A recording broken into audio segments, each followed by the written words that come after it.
Hai guys, kali ini kita bahas drakor terbaru, The Manipulated. Ceritanya tentang Park Tae-jung, pria biasa yang hidupnya hancur setelah dijebak dalam kasus kejahatan yang gak pernah dia lakuin, dan dari situ, Tae-jung mulai ngerencanain balas dendam. Langsung aja kita bahas gimana hidupnya berubah total gara-gara satu pengkhianatan. Tae-jung bekerja sebagai kurir online. Hari itu, setelah mengantarkan pesanan terakhirnya, ia menyempatkan diri untuk menemui adiknya, Park Tae-jin, di taman. Ia membawa makanan kecil untuk adiknya itu, momen singkat tapi hangat di tengah lelahnya rutinitas. Malamnya, Tae-jung terlihat makan bersama teman-temannya setelah selesai kerja bakti mendekorasi kafe miliknya. Suasananya santai dan penuh tawa. Salah satu temannya, Song Suji, sempat menyinggung soal pekerjaannya sebagai kurir. Tae-jung menjelaskan dengan tenang bahwa ia masih akan terus bekerja untuk melunasi utangnya dan membiayai sekolah adiknya. Setelah makan malam itu, mereka pun berpisah. Namun, Suji memilih untuk tetap tinggal dan menginap di sana malam itu. Pagi itu, Tae-jung sempat menyiapkan sarapan untuk kekasihnya sebelum berangkat kerja, seperti biasa sebagai kurir online. Hari berjalan normal, sampai malam tiba. Saat sedang istirahat di depan minimarket, ia menemukan ponsel tergeletak di tanah dan tiba-tiba berdering. Tae-jung mengangkatnya, dan orang itu mengaku sebagai pemilik ponsel itu. Orang itu meminta tolong agar ponselnya dikembalikan, dengan imbalan 300.000 won. Tergiur dengan tawaran itu, Tae-jung pun datang ke lokasi yang diminta, tapi tempatnya terasa aneh, sepi, dan bikin curiga. Tak lama kemudian, penelepon itu kembali menghubunginya, menyuruh Tae-jung menaruh ponsel di kotak telepon darurat di dalam terowongan. Meski ragu, Tae-jung tetap menuruti instruksi itu, bahkan sempat mengambil amplop berisi uang dari dalam kotak sebelum pergi. Keesokan harinya, Tae-jung memperingati hari kematian ibunya sendirian karena ingin adiknya fokus pada ujian. Tapi tanpa disangka, Tae-jin justru datang juga untuk mengenang ibunya bersama. Tak lama setelah itu, Tae-jung terlihat memindahkan tanaman kecilnya karena hujan. Ia sempat ingin mengirim foto tanamannya ke Suji, tapi tiba-tiba beberapa orang masuk diam-diam ke tempatnya. Mereka mengetuk pintu, lalu tanpa peringatan langsung mendobrak dan menahannya. Tae-jung yang kaget dan tak berdaya akhirnya tahu kalau orang-orang itu adalah polisi. Ia ditangkap atas tuduhan pemerkosaan dan pembunuhan, lalu dibawa ke kantor polisi tanpa sempat menjelaskan apapun. Di ruang interogasi, Tae-jung bersikeras kalau dia nggak tahu siapa perempuan yang dimaksud. Ia bahkan sempat kesal karena merasa diperlakukan tidak adil oleh para detektif. Tak lama, tim forensik datang untuk memeriksa dirinya. Berita penangkapannya langsung tersebar di mana-mana. Suji yang mendengarnya hanya bisa menangis, sementara teman-teman lain datang menjenguk Tae-jung di penjara. Mereka kasihan melihat kondisinya, dan Tae-jung menjelaskan kalau dia sama sekali bukan pelakunya. Keesokan harinya, atas saran salah satu teman, Suji akhirnya datang menjenguk. Ia meminta Tae-jung untuk menceritakan semuanya, tapi Tae-jung hanya bisa bilang kalau dia benar-benar tidak tahu apa-apa. Suji pun menenangkannya, meminta Tae-jung untuk bertahan karena mereka semua akan berusaha membantunya. Pengacara Tae-jung menjelaskan pada Suji dan teman-temannya bahwa waktu kematian korban belum dipastikan, jadi masih ada kemungkinan untuk membuktikan alibi Tae-jung. Mereka pun mulai mencari bukti tentang apa saja yang ia lakukan dalam 2 hari itu, termasuk memeriksa riwayat pengantarannya. Sementara itu, Tae-jung menegaskan pada jaksa bahwa ia bukan pelakunya dan akan membuktikan kebenaran itu dengan cara apapun. Suji dan teman-teman lain ikut bergerak, mengumpulkan tanda tangan dari pelanggan dan pemilik toko yang mengenal Tae-jung sebagai sosok pekerja keras dan suka menolong. Melihat usaha mereka, sang pengacara memuji kerja keras tersebut dan optimis kalau dengan bukti itu, mungkin Tae-jung bisa benar-benar terbebas. Di persidangan, pengacara Tae-jung memaparkan detail pergerakannya pada hari kejadian, jam demi jam. Tapi ketika giliran penyidik bicara, situasinya mulai berbalik. Ia menuding Tae-jung sempat terlalu lama di rumah korban, sekitar 7 menit. Tae-jung menjelaskan kalau ia hanya menulis pesan agar pot tanaman di balkon dipindahkan ke tempat yang kena matahari karena terlihat layu. Namun penyidik terus menekannya, apalagi setelah memperlihatkan rekaman CCTV yang menampilkan Tae-jung sedang menarik koper. Tae-jung bersikeras, itu bukan koper korban, tapi koper milik seorang nenek yang ia bantu bawakan. Sayangnya, sosok nenek itu tak terlihat di rekaman manapun, dan koper yang sama ditemukan di lokasi kejadian. Keadaan makin berat ketika penyidik menunjukkan bukti ponsel korban yang sempat dibawa Taejung, serta menjelaskan korban dimutilasi dan direndam air hangat untuk mengelabui waktu kematian. Di layar bukti, Suji kaget melihat gelang korban mirip dengan miliknya dan Taejung, membuatnya mulai ragu. Saat penyidik menuduhnya berbohong soal pot tanaman yang tak ditemukan di apartemen, Taejung tak tahan lagi, ia berteriak kalau dirinya bukan pelaku dan akhirnya diusir dari ruang sidang. Setelah kejadian itu, Suji datang menemui Taejung untuk menanyakan gelangnya, tapi Taejung benar-benar tidak tahu di mana benda itu. Suji akhirnya menangis. Dia bilang pengacaranya sudah mundur dan menyarankan Taejung untuk mengaku agar hukumannya bisa lebih ringan. Namun Taejung tetap bersikeras kalau dirinya bukan pelaku. Dengan kecewa, Suji pun pergi sambil mengembalikan gelang itu padanya. Beberapa waktu kemudian, Taejung dipindahkan dari penjara ke rumah tahanan. Wajahnya tampak pucat, ketakutan melihat suasana dan para tahanan di sekelilingnya. Beberapa hari kemudian, seorang pengacara bernama Kim Sang-rak datang menjenguk Taejung di rumah tahanan. Taejung terlihat sangat terpuruk. Ia berkata kalau dirinya sama sekali tidak mengenal korban, tapi tak ada yang mau percaya. Dengan nada putus asa, ia memohon bantuan Sang-rak. Pengacara itu pun berjanji akan menolongnya dan mulai menggali informasi. Taejung bercerita bahwa satu hal yang aneh baginya adalah gelangnya yang tiba-tiba ditemukan di lokasi kejadian. Ia menduga gelang itu terjatuh saat ia tidur di kamar Taejin beberapa waktu lalu. Sang-rak kemudian meminta alamat kos milik adiknya dan menekankan agar Taejung tidak menceritakan hal ini kepada siapapun. Setelah kembali, Taejung dibawa ke sebuah ruangan tapi para petugas di sana sama sekali tidak peduli padanya. Di tempat itu, ia malah dipukuli oleh beberapa tahanan. Salah satunya, pria bernama Doksu, sempat bertanya berapa lama hukuman Taejung, dan Taejung menjawab kalau ia dijatuhi hukuman seumur hidup. Usai kejadian itu, ia kembali ke sel. Teman satu selnya tampak kesal dan melemparinya dengan kertas. Saat jam makan tiba, Taejung memilih menjauh ketika melihat geng Doksu tengah membuli tahanan lain. Keesokan harinya, pengacaranya datang lagi, tapi kali ini membawa kabar buruk. Adik Taejung ditemukan meninggal karena bunuh diri. Taejung hanya terdiam, wajahnya kosong tanpa ekspresi. Hari-hari berikutnya ia berjalan sendirian di lapangan, larut dalam pikirannya. Malamnya, ia bahkan mencoba mengakhiri hidupnya sendiri di dalam sel. Dalam kondisi sekarat, Taejung bermimpi bertemu adiknya. Tapi adiknya justru marah dan menyuruhnya untuk tetap hidup.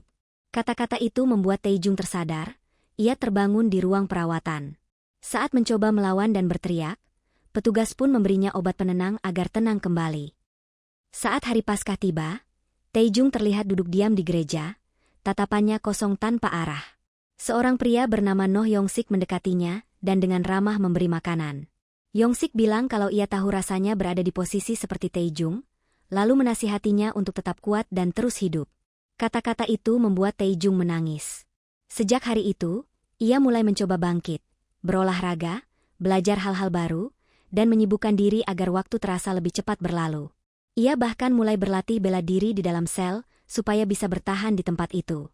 Lama-kelamaan, Taejung pun terlihat lebih tenang dan akrab dengan Yongsik.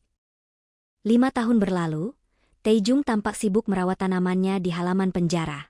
Penjaga bernama Yang Cholhwan menghampirinya, memperhatikan luka di wajah Taejung yang belum juga hilang. Ia curiga Taejung mungkin disiksa, tapi Taejung hanya menjawab tenang kalau itu akibat masuk ke wilayah orang lain. Cholhwan lalu menunjukkan pot tanamannya yang mulai menghitam dan bertanya penyebabnya. Taejung menjelaskan kalau tanaman itu seharusnya mendapat sinar matahari, bukan disimpan di dalam ruangan. Ia pun menawarkan untuk merawat tanaman itu agar bisa tumbuh kembali. Tak lama setelahnya, Yongsik datang menghampiri Taejung dan menyerahkan gelang miliknya.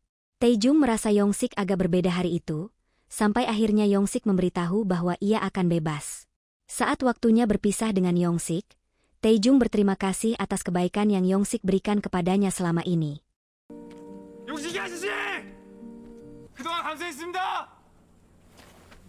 Beberapa waktu kemudian, Taejung kini membantu di gereja penjara sebagai pelayan altar, melanjutkan pesan terakhir dari Yongsik sebelum ia bebas. Suatu hari, penjaga Cholhwan membawa tahanan baru ke sana untuk beribadah, dan Taejung mendengarkan pengakuan dosanya. Awalnya biasa saja, sampai tahanan itu berkata kalau ia tidak bersalah, ia bahkan tidak mengenal korban dan hanya menemukan ponsel itu tanpa sengaja. Ia bingung kenapa sidik jarinya ada di TKP. Ceritanya membuat Taejung terdiam, karena semuanya terasa sama persis seperti yang pernah ia alami. Tahanan itu lalu menunjukkan kartu nama pengacaranya, Kim Sang-rak, nama yang langsung membuat Taejung syok. Ia bahkan menambahkan kalau ibunya mengalami nasib serupa dengan adik Taejung. Saat itu juga, Taejung sadar kalau pengacara itu ternyata terlibat dalam sesuatu yang lebih besar. Keesokan harinya, tahanan itu ditemukan tewas. Taejung yang marah dan putus asa, akhirnya meminta untuk bertemu langsung dengan Kim Sang-rak. Saat pengacara Kim Sang-rak datang ke penjara, ia tampak senang mendengar Taejung bilang sudah menemukan bukti baru. Tapi suasananya cepat berubah ketika Taejung langsung menyinggung soal tahanan yang baru saja meninggal, yang ternyata juga merupakan klien Sang-rak. Dengan nada dingin, Sang-rak tersenyum dan bilang kalau Taejung hanya mengarang cerita, karena sebenarnya dia tidak punya bukti apapun. Taejung lalu menatapnya tajam dan bertanya, siapa yang membunuh adiknya? Tapi Sang-rak pura-pura tak tahu, membuat emosi Taejung meledak. Ia langsung menyerangnya hingga petugas datang untuk menahan dan menghajarnya. Setelah keadaan tenang, Sang-rak bicara dengan nada merendahkan. Ia mengaku memang ada pihak yang sengaja menjebak Taejung, dari ponsel korban yang ditaruh, rekaman CCTV, sampai kematian adiknya. Sang-rak bahkan menyalahkan Taejung, mengatakan kalau adiknya mati karena Taejung yang keras kepala menolak mengakui pembunuhan itu. Dan di akhir, Sang-rak dengan santai mengakui bahwa dialah yang membunuh adik Taejung. Saat meninggalkan penjara, Sang-rak menelepon seseorang dan berkata dengan kesal bahwa rencananya berantakan, dan kini ia harus mengurusnya. Saat larut malam, Taejung terlihat merenung di gereja penjara. Ia bahkan menghubungi pendeta untuk datang ke sana lalu mengembalikan Alkitabnya, hingga mengundurkan diri sebagai pelayan altar. Kita dibawa ke sebuah acara lelang patung mewah, di mana suasananya tegang karena dua orang saling berebut penawaran tertinggi. Salah satunya adalah Ketua Shin, seorang pengusaha berpengaruh, sementara lawannya ternyata pria misterius yang sejak tadi mengamati lelang itu dari atas balkon. Ternyata, pria itu sengaja menaikkan harga hanya untuk mempermainkan Ketua Shin. Semua itu ia lakukan demi membalas jasa, karena ia menukar seseorang agar anaknya Ketua Shin bisa bebas dari penjara. Dengan tenang, pria itu mengatakan kalau tahanan yang dijadikan pengganti anaknya itu kini sudah mati, jadi tak perlu ada yang dikhawatirkan lagi. Dan di momen itu, kita akhirnya tahu, pria misterius tersebut adalah orang yang dihubungi oleh pengacara Kim Sang-rak sesaat setelah meninggalkan Taejung di penjara. Kembali ke rutan, Taejung yang kini tampak jauh lebih tenang dan tangguh dihadang oleh Doksu dan gengnya. Tapi kali ini, Taejung sama sekali tidak gentar. Ia melawan balik dengan kemampuan bela diri yang kini jelas sudah terasa selama bertahun-tahun di dalam sana. Setelah membuat mereka kewalahan, Taejung memperingatkan Doksu agar tidak mengganggunya lagi. Beberapa waktu kemudian, Yongsik datang menjenguk Taejung setelah mendengar kabar darinya lewat pendeta. Taejung mengatakan kalau selama ini ia terlalu lama memandangi kebun tanamannya, hingga akhirnya sadar ingin melakukan sesuatu yang lebih besar. Dengan tatapan yakin, Taejung berkata kalau dia tidak bersalah, dan suatu hari nanti, dia akan keluar dari penjara itu. Sementara itu, anak buah Doksu mulai gelisah dan mempertanyakan kenapa bos mereka diam saja setelah dipermalukan Taejung. Tapi Doksu bilang kalau kepala rutan sudah memperingatkannya untuk tidak cari masalah lagi. Meski begitu, Doksu tetap menyuruh Jeong buat ngurusin Taejung diam-diam. Malamnya, Taejung terlihat sedang merencanakan sesuatu. Ia mengamati setiap detail di rutan itu, mulai dari jadwal penjaga, posisi kunci, sampai rutinitas harian. Namun tiba-tiba, Jeong masuk ke selnya dan langsung menyerang. Taejung yang sudah waspada berhasil menangkis dan keduanya pun berkelahi sengit. Keesokan paginya, saat petugas datang untuk absen, Taejung keluar dari selnya dengan tenang, disusul oleh Jeong di belakangnya. Melihat itu, Doksu hanya bisa melongo, heran dengan apa yang sebenarnya terjadi semalam. Saat jam makan siang, Taejung dengan tenang menghampiri Doksu dan duduk makan di depannya. Ia memperingatkan sekali lagi agar Doksu tidak mencari masalah, bahkan berkata akan memaafkannya kalau berhenti sekarang. Tapi suasana berubah ketika Taejung menyinggung soal adik perempuan Doksu yang mengalami pelecehan. Ia bilang kalau pelakunya bukan orang lain, tapi Doksu sendiri. Ucapan itu langsung memicu emosi. Doksu bangkit dan menghajar Taejung habis-habisan, sementara Taejung sama sekali tidak melawan, seolah membiarkan semuanya terjadi. Hingga akhirnya para petugas datang melerai. Saat pergi meninggalkan kerumunan, Taejung hanya berpikir dalam hati, satu masalah sudah disingkirkan. Setelah kejadian itu, petugas Cholwan datang menemui Taejung dan memberitahu kalau Doksu dipindahkan ke sel isolasi. Ia juga menyerahkan spons yang diminta Taejung untuk merawat tanamannya, sambil bilang kalau lowongan petugas kebersihan di Blok B masih belum dibuka. Begitu dapat spons itu, Taejung langsung mulai aksinya. Ia menaruh spons di pot kecil, lalu membawa tanamannya ke gudang kebersihan dengan alasan merapikan. Malamnya, ia sempat berbincang santai dengan Jeong, menanyakan apakah dia masih akan menyerangnya. Tapi Jeong bilang tidak, karena Doksu hanya menyuruhnya mengawasi saja. Keesokan harinya, Taejung pura-pura membuat keributan dengan menyerang seorang tahanan. Saat petugas menyuruhnya pergi ke Blok B untuk mencari pelaku dan memberinya kunci, Taejung justru menyelinap ke gudang kebersihan. Di sana, ia menekan kunci itu ke spons di pot tanamannya untuk mencetak polanya, lalu menuangkan cairan putih ke cetakan itu sebelum kembali seolah tidak terjadi apa-apa. Di hari yang sama, seorang dokter datang ke rutan untuk melakukan vaksinasi para tahanan. Tapi ternyata dokter itu bukan orang sembarangan. Dia adalah suruhan dari pria misterius di acara lelang patung dan bekerja sama dengan pengacara Sangrak. Saat melintas di koridor, dokter itu sempat berpapasan dengan Taejung dan mengingat nomor tahanan di bajunya. Tak lama, di klinik penjara, ia memverifikasi identitas Taejung berdasarkan nomor tersebut. Sementara itu, Taejung yang diminta petugas untuk memperbaiki mobil penjara sebelum giliran vaksinasinya justru memanfaatkan kesempatan itu. Ia menggambar pola kunci yang sebelumnya dicetak, memotong logam, dan menghaluskannya menjadi beberapa kunci tiruan. Namun saat hendak kembali ke sel, Taejung merasa diikuti beberapa tahanan lainnya. Di tangga, ia akhirnya dikepung, tapi ternyata itu bukan serangan. Salah satu dari mereka, Du Gangjae, hanya ingin berkenalan karena kagum dengan apa yang dilakukan Taejung pada Doksu. Setelah itu, mereka pun pergi meninggalkan Taejung begitu saja. Setibanya di dalam sel, Taejung terkejut karena sudah ada seorang petugas menunggunya.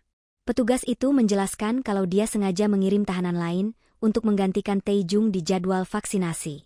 Alasannya karena ia sudah memasang taruhan besar agar Taejung bisa ikut bertarung di arena bela diri besok. Tak lama, Taejung pun dibawa ke lokasi pertandingan itu. Di sana juga ada Gangjae. Sambil terus melirik ke arah jam, karena rencananya untuk kabur tinggal 1 jam lagi, Taejung akhirnya memutuskan untuk bertindak cepat. Ia menghajar tahanan itu, lalu langsung kabur dari arena, meninggalkan Gangjae yang kesal bukan main. Namun saat kembali ke sel, Taejung malah dikejutkan oleh kehadiran dokter dan Cholwan yang sudah menunggunya di depan. Vaksinasi tetap harus dilakukan. Di dalam sel, dokter itu menyuntik Taejung sementara Cholwan memperhatikan dalam diam. Selama proses itu, Taejung terus menatap jam. Waktu kaburnya kini tinggal 30 menit lagi. Setelah menyuntik Taejung, sang dokter keluar sel dengan tenang. Di luar, ia langsung mengirim pesan singkat ke seseorang kalau semuanya akan berakhir dalam 30 menit. Sementara itu, Taejung tahu waktunya hampir habis. Ia segera bergerak. Pertama, ia memutus aliran listrik rutan sementara lewat gudang kebersihan. Lalu menyelinap ke ruang petugas untuk mengambil kartu akses. Setelah itu, ia mencari pakaian ganti sebagai penyamaran di luar nanti. Dengan kartu akses di tangan, Taejung menuju Blok B. Namun, langkahnya nyaris gagal ketika seorang penjaga muncul tak jauh darinya. Ia buru-buru bersembunyi di gudang kebersihan, menahan napas hingga keadaan aman. Saat hendak keluar, tiba-tiba kepalanya terasa berat, efek vaksin mulai bekerja. Meski begitu, ia tetap melanjutkan rencana kaburnya lewat jalur ventilasi di Blok B. Sialnya, seorang petugas melihat alat kebersihan yang tertinggal dan mendengar suara aneh dari ventilasi. Beruntung, petugas itu hanya mengira suara itu ulah tikus-tikus yang berkeliaran. Setelah merangkak cukup lama, Taejung akhirnya keluar di ujung ventilasi. Nafasnya tersengal, keringat bercucuran, dan tubuhnya mulai goyah, efek vaksin makin parah. Di luar, Yongsik gelisah menunggu. Ia terus melihat jam, berharap Taejung segera muncul. Tiba-tiba, Cholwan lewat dan menghampirinya dengan ramah. Ia menanyakan tujuan Yongsik yang terlihat mencurigakan. Yongsik beralasan ingin menemui seseorang di penjara, tapi waktu kunjungan hampir habis.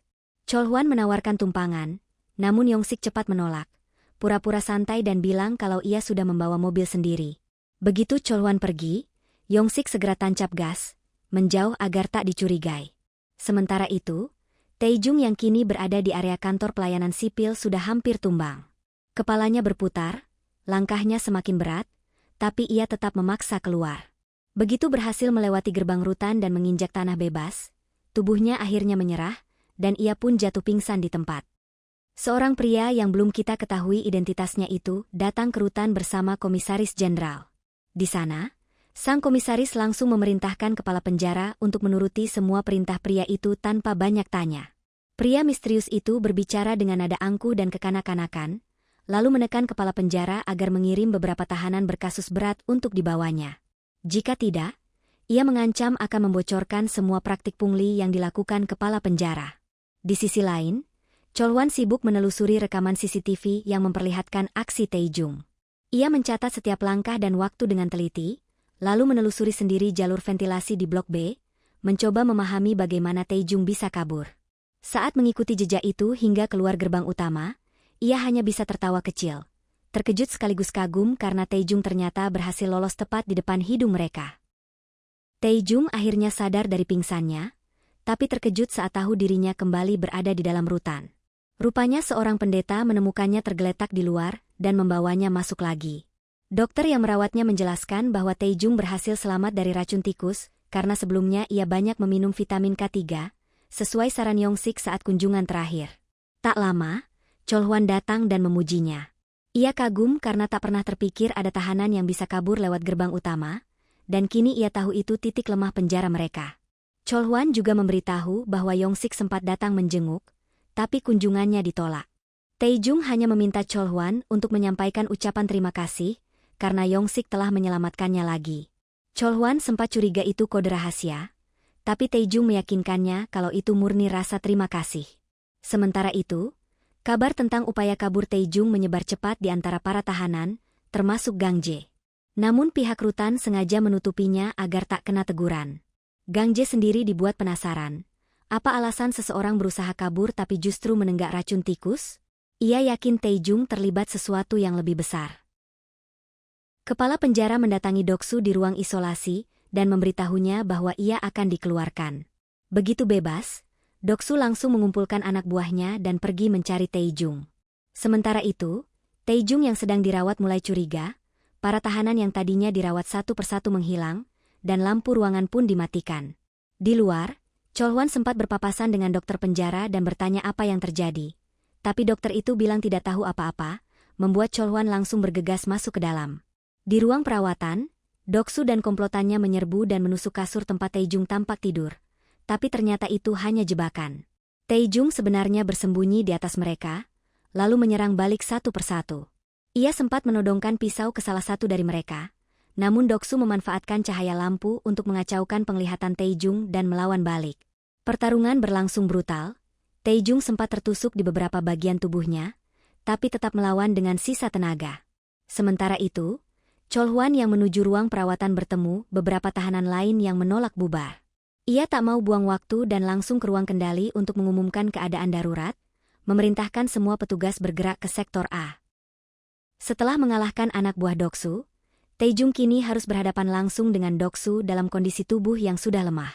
Pertarungan berlangsung sengit. Doksu sempat menusuk perut Taejung hingga ia hampir tumbang. Tapi dengan sisa tenaga, Taejung berhasil memukul balik dan membuat Doksu terpojok.